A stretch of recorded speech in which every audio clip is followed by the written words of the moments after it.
Hey everybody, Bobby Medina here with my very dear friend and compadre Paul Barron, and we are bringing you a very special interview with somebody who I've heard of since I was a kid. You too, right, Paul? Yep. And he's a legend in the trumpet world. Originally from Dallas, Texas, he earned his BM in trumpet performance from the Eastman School of Music. He has his master's degree in theory and composition from Ball State University. He is a former member of the Los Angeles Philharmonic, Los Angeles Chamber Orchestra, the Royal Ballet and American Ballet Theater, the Victoria Symphony, the Canadian Broadcasting Company in Vancouver, and has also recorded extensively for major motion pictures and television studios. He's also been a member of the Dallas and Milwaukee Symphonies, assistant principal of the Rochester Philharmonic, and first trumpet with the Marlborough Festival Orchestra, to name just a few. So, welcome, Boyde Hood. Thank you for being with us today. Well, thank you so much for having me. I'm looking forward to sharing as much as I can. Well, hi, Boyd. Hi, Paul. One of my regrets, and we talked about this before we started recording, was that when you were, I think it was 7 years you were in Victoria.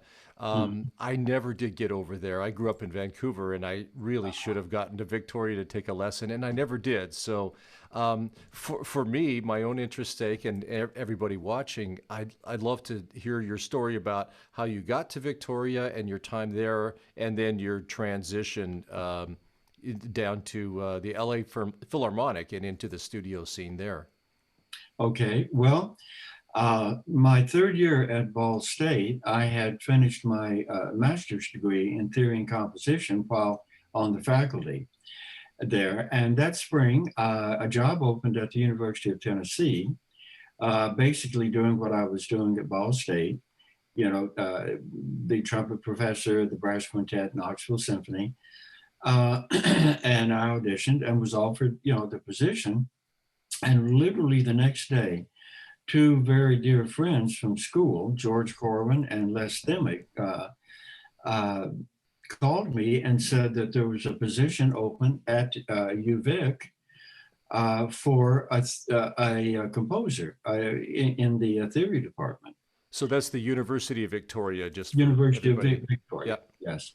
And so I went out and I interviewed for that and just really loved it. And I came back, discussed it with my wife, and we both said, well, I guess we're heading west.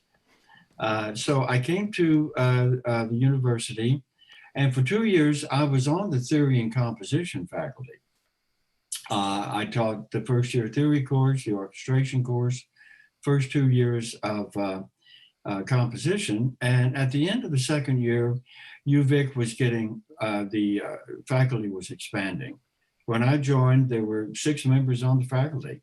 I mean, a faculty meeting was, I don't know, what do you want to do? But as we expanded, I had already started, a brass thing going at the university and was offered the option to either stay in theory and composition or move to performance. And so, no, I was just realizing that I was really a theory and composition geek, but my love was, performance, the trumpet, brass music, all of that. So I moved into performance.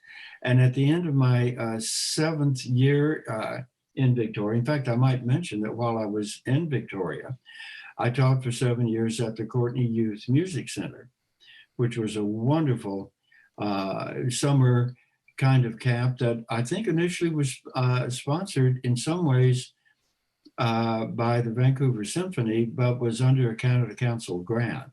It was. Uh, You're correct. I taught there as a teacher's assistant a couple of summers. Great time up there, so I know it well. yeah, it was really fun.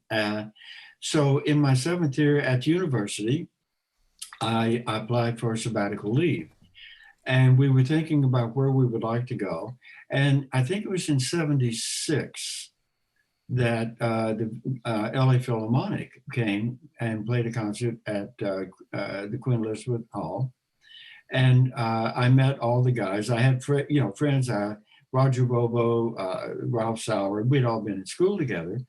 But I met Tom Stevens, Mario Guarnieri, uh, and everyone was talking about Jimmy Stamp. And I'd heard about Jimmy, but that sort of, the more I talked to them, that sort of seemed to be a logical thing to do with the sabbatical. To come to Los Angeles, and study with Jimmy. I had friends in the studios. I had friends in the Philharmonic, and I'd seen a lot of friends go to Europe, and come back with credit cards kind of maxed out. And I thought, well, let's see how this might go because one, we speak the language, so it was just kind of one of those ideas that came clearer as my wife and I talked about it. So I called Jimmy and told him what I was planning on doing, applying for the sabbatical, and would he accept me as a student? And as you know, with Jimmy, he was just wonderful. He did. And so we came down in August of 1977 got settled in a house that we were renting in Sherman Oaks. And Ray Kelly, who had been a colleague of mine in the Dallas Symphony, he and his then wife Jan really helped us so much. Helped us find a place to live, and as did Ralph and Linda Sauer. I mean, they were all just so great. And so one of the things that initially I started my lessons with Jimmy, which I really enjoyed. And what I would do there is go in an hour early because I remember Jimmy arrived at 9. My lesson was at 10. So I would watch him teach because I was on sabbatical. I wanted to really get as much of him as I could. So I would watch him teach an hour, then I would have my lesson and then stay for another lesson or two until lunch. And of course, we would play quartets there, and that was really, everything was starting to really settle in with the lessons with him. And at the same time, Ray Kelly had invited me to go to film calls with him because I told him I was interested in seeing what that whole scene was like and did he think it was possible. And he said, sure, you can come with me anytime. And so I started going to film calls with Ray, and I met all of the guys, Graham Young, George Worth, Johan Racy, young Malcolm, just so many people, Warren Looning, and great players. Yeah. And on one of the calls at CBS Radford, which became Todd AO here in town, we walked in and Ray went over to check, see what he was doing. And I sat down on the wall and Ray came back and I said, so what are you doing? He said, well, it's a Wednesday night at the movies with a composer I've never worked with. I said, oh, really? Who's that? He said, Fred Karlin. I said, Fred Karlin? Well, I'd worked with Ray Wright and Fred Karlin at the Eastman School. During the summertime, there was the Arrangers Workshop. And in the Arrangers Workshop, basically arrangers came in and they had, as the lab, in the mornings, we had an octet, trumpet, trombone, alto, tenor, bari, rhythm section, afternoon, a big band, 4/4/5 in the rhythm section. Last 2 weeks, it expanded to a studio orchestra. So I'd worked with Fred for a couple of summers. And, I thought, Fred. And so I stood up and he was coming around the corner out of the booth and he looked and he said, Red? I said, hey, Fred, how you doing? And so we talked briefly and he said, well, look, give Rich Vetrano, his copyist, give Rich your phone number. I've got to go to work here. And so I gave Rich my phone number and went around and sat behind Graham Young because Graham, was really great. He would say, good, just sit back over here, And so I thought Fred and Meg and Donnie and I would get together and have supper or something. And 2 weeks later, the phone rang and it was the service. and it said, Boyd, could you take a 2 o'clock single at MGM on October, I think it was Monday, October the 10th, something around there. And I said, yes. And she said, that's great. It's with Fred Carlin. And it's what was it? The Man from Atlantis. It was a science fiction TV show. And so I went out and I got there early and I walked in and Graham looked up. It was Graham and George Worth. Graham looked up and said, hey, Boyd, how are you? Come on in. We'll find you a chair, you know. And George Worth tapped Graham on the leg and he said, Graham, I think that chair right next to you is Boyd's chair. And Graham looked and he said, hey, all right, come on in. Let's get you settled. Well, because I'd gone around to all the studio calls, it wasn't, oh my God, who the heck is that guy? I knew Graham. And, you know, as I said, I'd been on 3 or 4 movie calls, just sitting behind him. And so, you know, I got settled in. And the first big cue, I should say, that sitting in front of us was Dick Nash, Lord Uliate, George Roberts, Tommy Johnson. And then the horn section was the Vince horn section. It was Vince, Rich Parisi, David Duke, Art Mavi. I mean, and I was just sitting there. I had to calm myself down because these are people that many I'd known since high school. You know, on the old Capitol records or the Shorty Rogers records, you know, those. I knew that Graham was Mancini's first call player. So it was a matter of kind of calming myself down a bit, saying, no, this is what I love doing. Well, we did the first cue, which was a 3-page chase scene. And we rehearsed it. You know, Fred did the levels, first violin, second violins, et cetera, all around the orchestra. Then we played it all together and it was balanced. And Fred was so efficient, man, we would go. Well, we put down the first chase scene, and I don't know what the look was like on my face, but Graham turned to me and he said, it's going to be kind of hard to go back to Victoria, huh? And I said, oh my God. Because I had forgotten what it was like to play on that level. I mean, I love the orchestra in Victoria is terrific, you know. But when you're sitting in that kind of a setting with those players, it was just such an extraordinary experience that I realized that, you know, I may have a decision to make here sometime, but I was still thinking about just sabbatical leave because we couldn't imagine leaving Victoria. We loved it so much, and we loved the faculty. We loved. I loved the orchestra. I was very involved, you know, in negotiating contracts and things with the, you know, the symphony, and it was just our life there was so good. But that first studio call, you know, as I said, that's playing on another level. It was like the first time I played extra with the LA Philharmonic. Mahler second, I was playing first off stage and then assisting Tom on stage. That was another world. And so after that call, I remember coming home, and then next day I got another call from Fred for the Man from, you know, Atlantis the next week. I came home and I think my wife could tell that there was something going on, you know. So she and I talked about it, and she was wonderful. I sat down and I was just going on and on about the guys and what we were doing. And she looked at me and she said, we're not going back, are we? I said, oh gosh, no, babe, we're going back, certainly. She said, we're not going back. I'm going to have to find a job. There's an opening at the Buckley School that Ray and Jan had told her about. She said, I'll call them and see if I can interview. The Buckley School is a private school here in Sherman Oaks.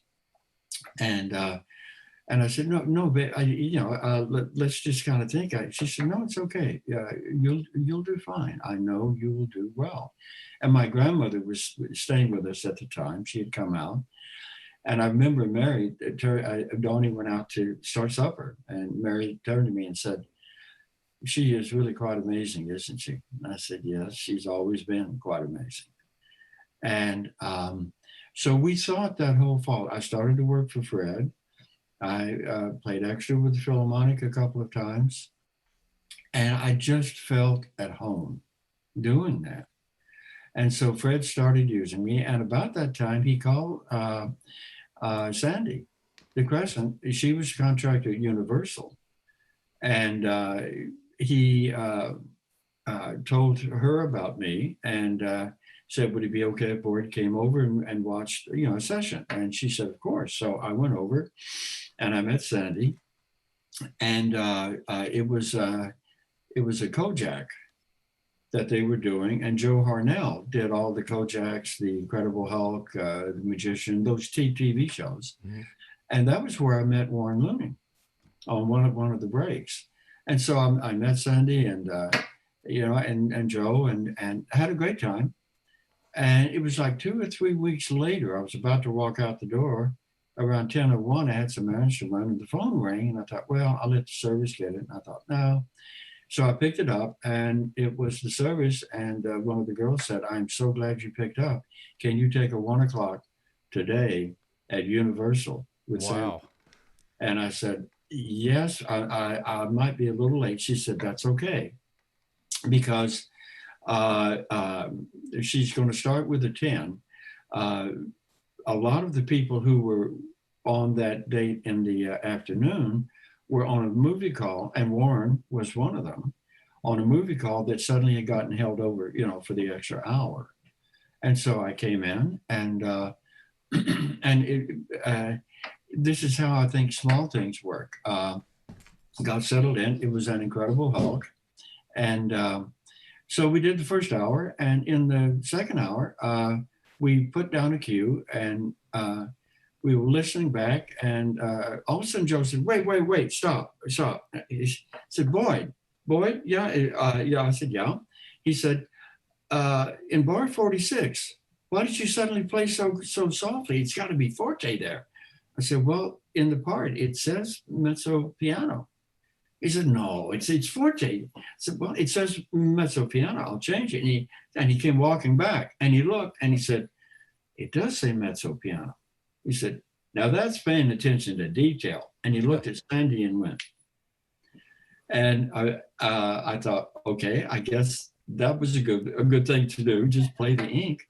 And when I left, I waved at Sandy and said, thank you very much. And he looked, and I said, thanks, Joe. It was great. He said, good job.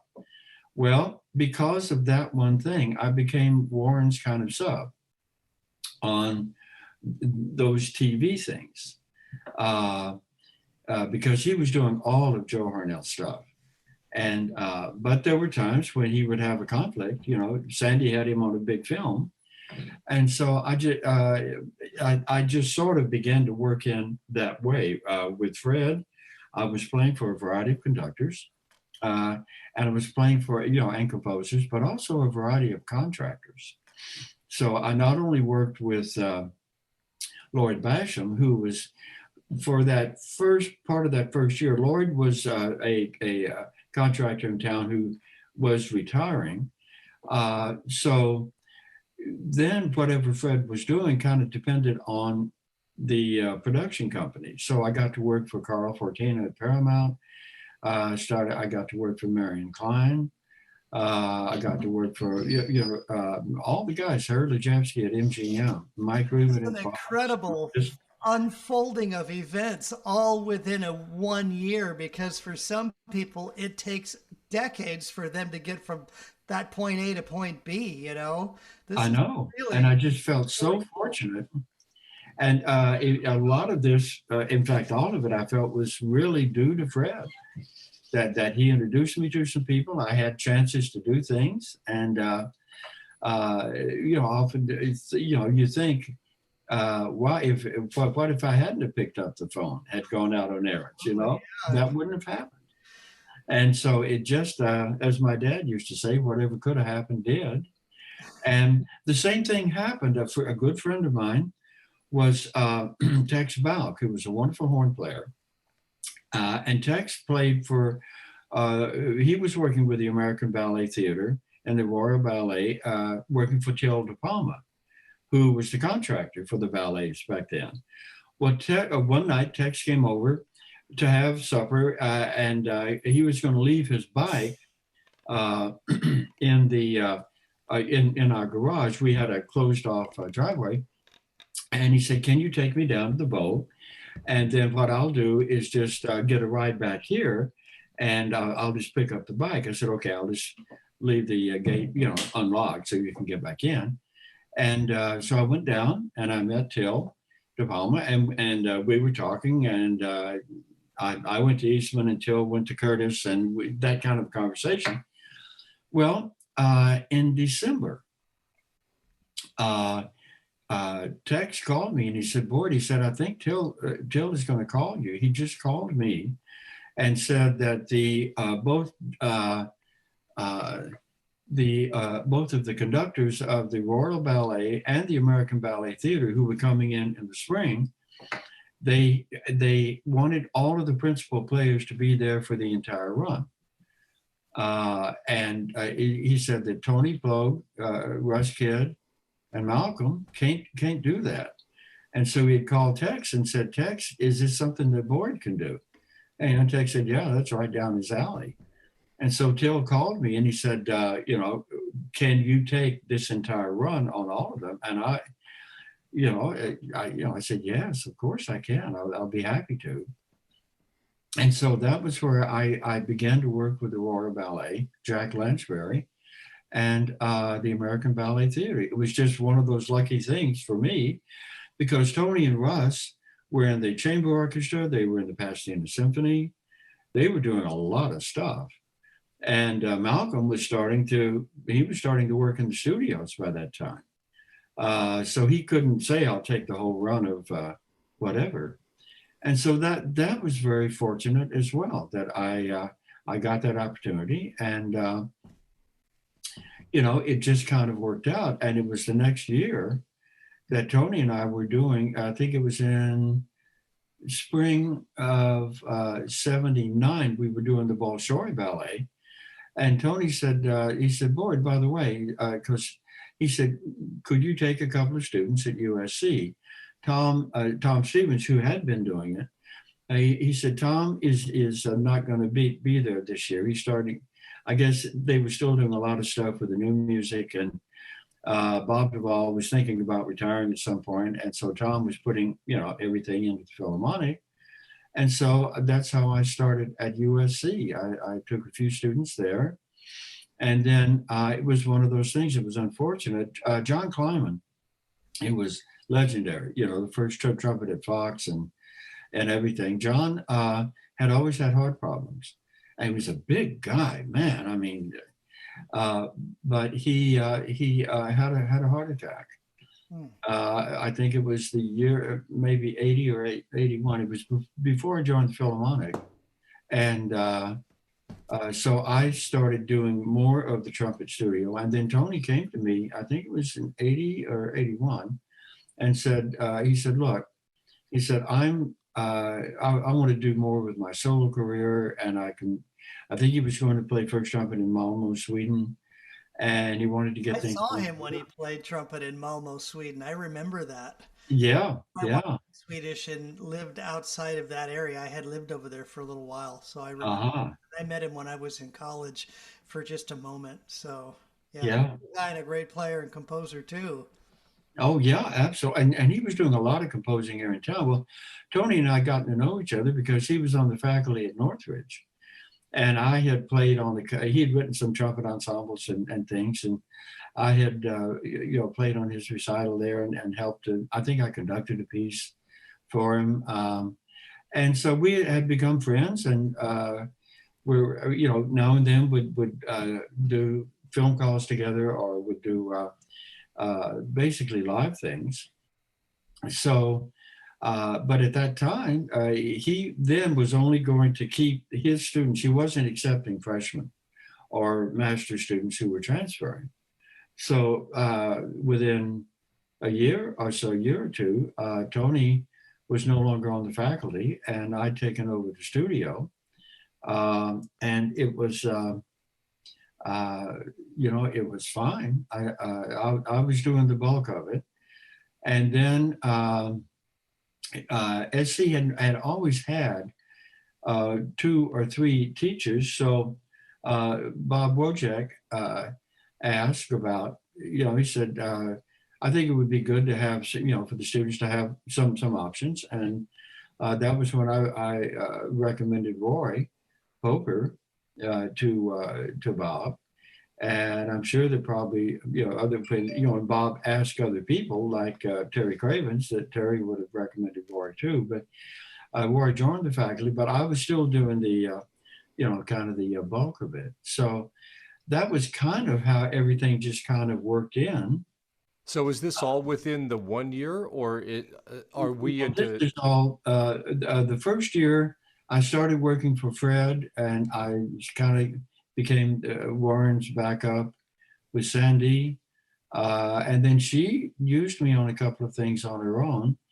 That was in 77 that began to happen. 78 was the American Ballet Theater, the Royal Ballet. So now you're officially moved to LA by this point? Yeah, well, Okay. Donnie and I talked about it. She interviewed for the job at Buckley and was offered the position. I mean, she was an incredibly beautiful girl. And she always would say, well, I went in and did my Dana Winter act, so they hired me. And I say, okay, pretty, but I'm sure it's a lot more than that. And she became the chairman of the English department there after a while. Was on the faculty for 23, 24 years before she became ill. So she got a job on the faculty. She accepted it. And, with the idea that if we did go back, then, obviously she could say, I'm not able to do it. But we decided to think about it. We were pretty sure that we were going to stay, but I wanted to think about it until the new year began. And by that point, we had gone to visit my sisters who were living in Colorado then. And when we came back, we both said, we're good, because I'd gotten the offer for the Royal Ballet, American Ballet Theater. Both Tom Stevens, Roger Bobo, people kept saying, if you stay in town, I think you'll do okay. And so I called the chairman of the department because I couldn't keep accepting the money from UVic. I was on, sabbatical leave, I think 2/3 pay. And so I called the chairman and the department, and it was Rudolph Commerce who was doing it at that point. And Rudolph said, well, this is the phone call I've been dreading. I said, well, Rudolph, you know how much I love the university. You know how much I love the faculty, how committed I am to everything there. But there's a Y in the road, and I've always dreamed of doing this. And first of all, I cannot keep, accepting the money from, the university. And I wanted you to know right away. And he appreciated that, so that you can start to look for someone. And there was someone teaching there in the interim for me, but then they opened it up, and that's when Louis Ranger took the position. And I think Louis retired from there now, but he was both the trumpet professor and head of the department for a while. From what Ed Birdwell told me, that Louis' wife, a few years ago, that Louis' wife is like the Dorothy DeLay of Canada now, but she's really quite famous. So I officially resigned from the university in January. And and then suddenly that was the first time in my life that I had never had either an orchestra and or a university job. I'd never freelanced, as a kid, but here I had, we had an 11 and a 7-year-old. And I remember in May, my last studio call with Fred, I had nothing for the summer at all. Dawn was starting in September at Buckley. And I came home after the studio call, and I was in one of my kind of moods. And I poured some bourbon. I was talking to her, and I was saying, pretty, I hope we haven't made a mistake. We have the whole summer, and there's nothing. I have nothing in the books. I just hope it's going to be okay. And as she always did, she just sat and was looking at me with her glass of Chardonnay. And finally, when I quit, she looked at me, and this is the best advice I ever got, in particular to the circumstance and as a general metaphor. She looked at me and she said, Boyd, we are walking across the Grand Canyon on a tightrope. Just don't look down and don't give up. That's Best great piece of advice. advice I I think ever that's got in my awesome. life. I think that's incredible. I think a lot of us feel like that have been freelancers or started our own businesses or whatever. It's Yeah, our mind can get in the way sometimes. How about if we switch gears here, if you don't mind? This that's is great. so interesting to hear all these things and how your life has unfolded. But let's talk about trumpet a little bit here Okay. specifically. There's been some discussions in our group regarding Jimmy Stamp, and Uh-huh. myself as a former student of his. I'm just curious to find out how you've used his principles in your teaching. I think it's so cool that you got to go observe other lessons, and watch what he did. I mean, you could have come to like two of mine, and he had to pull out every trick in the book to get me out of my slump. But anyways, I'd love to hear a little bit more, and maybe you can give some advice on how to use. We can talk about maybe one or two techniques that you feel people can Mhm. apply to their playing. Well, the first thing I found with observing Jimmy's teaching was that he reminded me an awful lot of Emery Remington at the Eastman School, Hmm. the great trombone professor there. Jimmy had his way of approaching things, as you well know. I mean, you would start with the lip buzzing, and then you would start with mouthpiece playing, and then you would go to the trumpet and begin to play his exercises. And the thing that I found with his teaching was that it was very, in a good way, very simple. And by saying simple, it was very direct. There was nothing uncluttered in the way that Jimmy did things, as I know you know about. I was very direct in how he dealt with it. He had ways of working with each student, but it got back to the same place. And that was always getting you in the right spot on your, on your face with your embouchure. Because the thing with us is that we're artists, but we're also athletes. We are doing the same thing here, and with our lips that singers do. We brass players are the closest to singers, and that's always where that old idea of singing with your lips came from. And I think Jimmy even mentioned that a couple of times. Always that sense of lyricism in the playing. Um, and so the consistent things that I found were one, that the lip buzzing, he always started with that. Now I felt better. I had designed with Merle Hireman when I was in Milwaukee in '64 a visualizer, because when I was studying with Herseth, he had recommended the larger mouthpiece. He played on a Queen Anne bass trumpet mouthpiece and the visualizer. And I had one. I didn't like the normal visualizer, so we basically cut out the inside of a trumpet mouthpiece, and so that's how I did lip buzzing. But in lessons, and for that year, I worked with the lip buzzing to just see what the effects were, and they really helped. But we would start with the lip buzzing, then go to the mouthpiece, and everything would get set in the right way on the mouthpiece, and then go to the horn. And one thing I'd realized as a student, and I heard Jimmy mentioning it to students as well, but when I was at Eastman, I would be doing mouthpiece playing, and sometimes I'd start to play the horn, and it just wasn't the same. Something didn't. And finally, I think it was when I was a sophomore, I played a F concert on the mouthpiece out of my trumpet, and I thought, oh, that's a little bit different than I've been doing, and things got better. And that was one thing I noticed that Jimmy mentioned all the time to his students, to make sure the horn angle, was Absolutely. right. The thing there too was the step um, that he drew. Simply, he would say, I asked him one time, and Malcolm and I've talked about this because he asked the same question. He said, I said, so what is the most important note? And he said, the most important note in a phrase is the note you're leaving. And that always made sense to me Huh. because I always felt like the anacrusis should be long, that the shape of the interior note should lead forward, but that you didn't leave the note too soon, either going up or going down, which of course led him to that very straightforward stay up to go down, stay down to go up.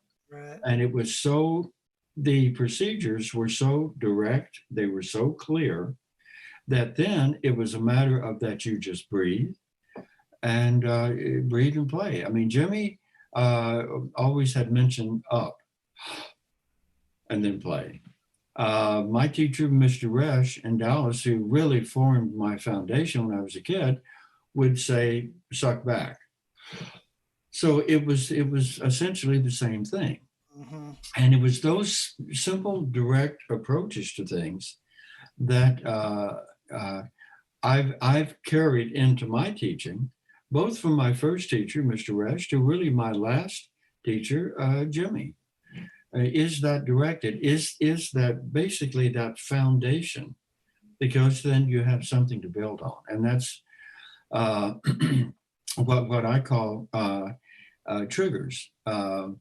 So I mean, I always think of having the gum line, and then ah and sigh, and just connect there to sound. So because we're in this incredible calibration device, and if I think our main job is just to get the heck out of our way. And if you have these triggers, those triggers are getting the calibration device to the endeavor. I mean, when you turn on a light, I don't care about the switch and the lights and the wiring. I care if the light goes on. Well, it's the same thing with us. With these triggers, what you do in a very simple way is access the body in the most uh, beneficial way, in the most natural way for you. And this is what I saw in those triggers that Jimmy had, that they did for his students. And I know, Bobby, you had firsthand knowledge with that, because a lot of times he would say the same thing again and again. And that wasn't because the student couldn't remember, it's that you need those reminders. Because even practicing, you can forget them. He just had an uncanny way of bringing you back to your, what Paul and I call home base. Yes. And I was a young, brash kid that had been playing in marching band and in drum and bugle corps. I was playing on the weekends in this polka band, and I was playing just way too much and way too loud and way too hard. And Hmm. I would, my lessons one semester were like on Tuesday or something like that, Wednesday maybe. And I just remember him asking me, like, he'd call me his wounded soldier. And how's my wounded soldier doing That's today? Are you great. able to play? Because sometimes when I had played really hard in the week, on the weekend, I wouldn't be able to play for a couple of days, Oh, literally yeah. so hard. And what was just incredible about him that I've never experienced on my own or with anyone since is that he could take me from my most trashed chops Hmm. to playing absolutely refined and feeling amazing Hmm. in a matter, and I'm not lying when I say this, in a matter of maybe 8 minutes, 10 Yeah. minutes, I Yeah. was going again as if nothing happened. And it was amazing. I mean, my first lesson with him was learning how to lip buzz, and I had never experienced. I had airy tone, all that stuff. Hmm. He Hmm. totally cleared up my sound, got me on the mouthpiece, and boy, he just changed the way I approached it and everything. And to to this day, I do a little bit of. I find that I don't have to do nearly as much of it as I did back then. Hmm. I'll touch on it when things start to go awry. And of course, I'm aware of all of these triggers now, and all those things help keep me in place, you know. Right. They really do. And they really keep, Bobby, it keeps you, me, Paul, in the right place for you. Because our lip size, our teeth configuration, The tongue size, the volume of air you have, the ability we have to move it out is different in every person. And what the mouthpiece practice does, it gets your body coordinated for your endeavor. Because, we've all seen it. There's no one way to do this. And yet there is a way that will get each individual back to the right way for them. And that's what Jimmy always did. That's what I found that mouthpiece practice always did, and then getting the horn angle right. Right. That you have these triggers, and I'm the same way as you. I've gotten to a point that I don't always do as much on the mouthpiece in the morning. I do a bit the alto horn mouthpiece, the visualizer, and then I usually have my cornet mouthpiece and my pick mouthpiece, and then I have a mouthpiece I use on the B flat and on the C, and so I kind of use a different mouthpiece for each one of the things in my drill, or if I put together some of Jimmy's things. And just by touching on each mouthpiece, I don't pick up the piccolo trumpet and think, it's been a while since I've done this. It feels fine. Mm-hmm. And So I you think warm that up on the mouthpieces in stages, in simultaneous, not simultaneous, but one right after the other. Then. yeah, I start on the alto horn mouthpiece. That, as I said, I got from Herseth. And Herseth was like Sidney Meyer at the Eastman School. Bud never told you to do this or do that. He would mention things. And after my, I have a story in a second. After my first lesson, he said, "Okay, Red, what I want you to do," and that was back when I had a lot of hair and it was red. He said, I want you to get a mold made of your teeth." And I said, "Okay, I've been thinking about that. So I'll see about that." He said, "No, that's your assignment for the next lesson." So I went and did it. And every 5 or 8 years afterwards, I did it. But the second lesson, he said, we'd talk on the porch. He said, "Okay, Red, I'll see you in a couple of weeks. I'm going to go downstairs and play on my big mouthpiece. Got to play some Bruckner tonight." I thought, "Oh, yeah, I've heard about that." Well, a month later or so, talking on the porch. "Okay, Red, I'll see you in a couple of weeks. I got to go downstairs and play on my big mouthpiece. Got to play some Mozart tonight." So I got in the car and I thought, "Okay, that's 2." And so I went and found the alto horn. And I found that starting on that with the Bach number 3, it's the Bach rim. It's something I'm used to. And there's no big change going to the normal mouthpiece. But I do the big mouthpiece first, and then I do the visualizer second. It's like the lip buzzing. And then with the rest, as I said, I'll do some things on my pick mouthpiece. I'll do some things on my, if I was doing lead things at the bowl, I would put in my lead mouthpiece, and then I'll do something on the mouthpiece I use on the C. And then I always end with the mouthpiece I use on the B flat, because that's how I start to warm up. I've told a lot of people, they said, "Well, I start on the C." I said, "Good, so reverse it, do the last mouthpiece, the thing you do on the C, and then that's I found it to be an efficient way of putting it together." So this is all still before you're putting the mouthpiece in the horn, right? Yes. Okay.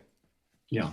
And so then when I put it in the horn, I play an F concert, because with both Jimmy's drills and my mouthpiece drill, I found doing it on the B flat is better than doing it in concert pitch. Although I've had students who played the C all the time and felt it was okay to do it in concert pitch. That didn't work as well for me. But if I play an F concert and then just add the trumpet while I'm playing an F concert on the mouthpiece, then I'm connecting mouthpiece practice to the instrument. And then the trumpet becomes what it is, a glorified resonator. It's a megaphone. It simply resonates. That's why for me, I've never liked the term buzzing, because bees buzz, chainsaws buzz. I always think of the sound I want on the mouthpiece, the sound I want on the visualizer, because our lips are vibrating, and it's that sound that the horn is going to amplify. So I want to connect the sound. So I'm always thinking sound. When I take a breath, it's not that I think, how do I want to sound? It's like I have this idea in my mind of how I want to sound. Because if you take a breath and play and you think, oh, that didn't sound too good, well, it's 1,000 years too late. If you take a breath and you have a clear picture in your mind of what you want to sound like, then the evaluation is, does the trumpet in the hands sound like the trumpet in the mind? So that you're making that connection. Because I've always found with students, I don't often have them play a passage on the horn or play a passage on the mouthpiece. What I have them do, if we're working on pictures and pictures at an exhibition, if we're talking style, well, gee, I'm not sure because I tend to do this here. And I just say, okay, sing it. Here's the first pitch. And every time, and I think we're all this way, every time they do it, they interpret. And 99% of the time they sing it and they look at me and I just say, it sounded great to me, now play it that way, because you're getting in touch with the artist. What we do with the mouthpiece practice before, we're in touch with the artist and the athlete. And we're getting the athlete, as Bobby so clearly said, you get back to the right way for you right away. And it takes away the anxiety, even knowing that. And Bobby, I'm sure you felt that same way, that even if it was a hard weekend, you knew that there was a way to get yourself back, not feeling like, oh my God, I'm trashed for the next 2 weeks. And that's essentially what that approach to starting on the mouthpiece does. Right. And then basically I'm warmed up. A lot of times I'll just go ahead and start playing. Or I will tend to do what I did with Jimmy that spring.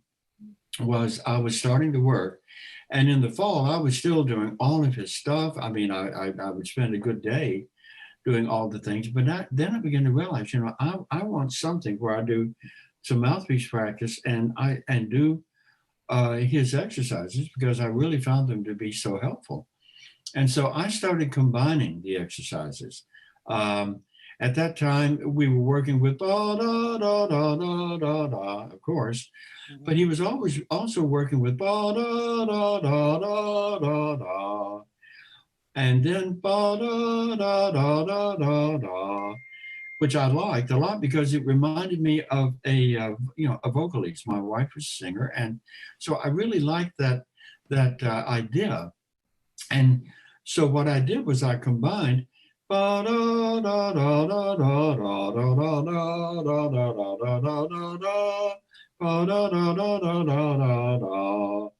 C, and then the scale, then the 5/7, and then go down to B. Well, we started putting all this together, and after about 2 months, it came up with what I still give to students. There's part 1 and part 2, this combination of things, but I did it with Jimmy. In fact, the last time I saw him was at the Sportsman's Lodge. There was, we're honoring one of the guys, maybe Yuan, who was retiring from the studios. And I saw Jimmy and his wife, and Dawn had never met Jimmy. And so brought her over and we were talking for a while. And all of a sudden, Bobby, the funny laugh he kind of had. He kind of chuckled, and he said, you're the only guy that ever did that. I said, did what? What did I do? He said, well, remember when you first came down that spring that we started combining a lot of the exercises and things. And I said, yeah, I do. I said, I do it every day because it's mainly bread and butter stuff. And at the end of part 2, you go into the high range. Well, high range is there. And I said, I've been giving it to a lot of my students. Now, is that okay with you? He said, of course, whatever helps. And I know, that sounds like him too. I mean, absolutely. He was so cool. He was just so warm and giving. Yeah, and it was just, and I was relieved because my students loved it so much. And I also showed them all of the mimeograph copies I had of everything. But I would show them this and say, okay, here's the thing you can do as well. But I thought that summed up Jimmy in so many ways. Of course, whatever helps. Yeah, he And it was was always great at whatever he could do to help. he was great at making. I mean, me, I was in high school when I took my first lesson from him still, and he was just really great at making everybody comfortable all the time. Yeah. So, hey, I know we are running out of time here. I think Paul's got one last maybe question for you, because we've had a few other we have a lot of questions that come up in our groups, and we Uh, like to touch on different things. So why don't you throw this out, Paul? Sure. Well, we had a recent question asking about just confidence and like psychologically getting freaked out about first entrances coming in accurately. So I'm just wondering if you can, offer any advice for those people that are maybe a little hesitant, like they take a breath and then, am I going to miss it? Am I going to come in? Am I going to clam it? What's going to happen? Any offer advice there you can give us? well, the first thing is that whatever is in your mind is going to come out the end of the bell. So it's 90% of playing the trumpet is in your mind. The other 10% is just hard work. Oh, I thought you were going to do like a Yogi Berra. 90% is in your mind and the other half is. Yeah. Oh, that's right. That's right. No, but it really is. 90% of playing the trumpet's in your mind. The first thing is that the advice I always got from my teachers is if you can't hear it, you can't play it. And so this is where ear training and theory class, this is where ear training, playing, doing the mouthpiece practice without, the horn, so that as you're breathing in, you hear the note that you're going to play. Now, quite oftentimes that comes from repetition, but it also comes from working on your ears, like give yourself a pitch and begin to, sorry, my phone is, give yourself a pitch and then sing a phrase. And the way to start there is to, even before you do that, learn to hear intervals.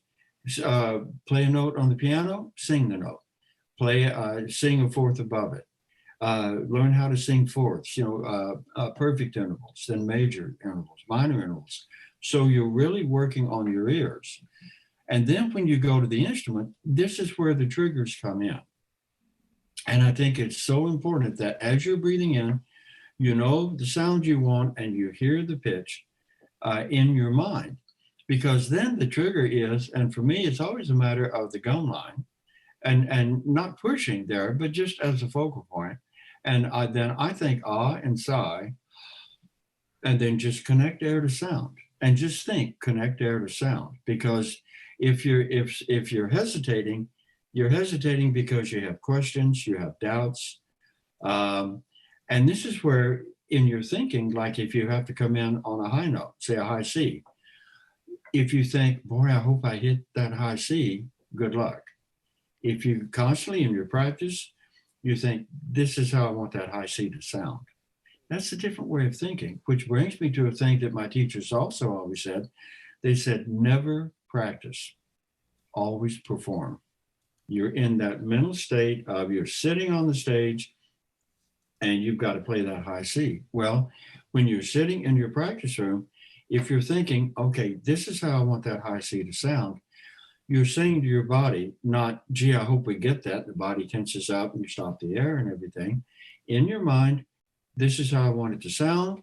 And if it doesn't sound that way, you say, no, I want this to be easy. I want it to be flowing. I want it to be my sound. I don't want a high note to sound any different than 2 octaves below. My sound. And then, of course, you get the equipment and everything that will help you with that.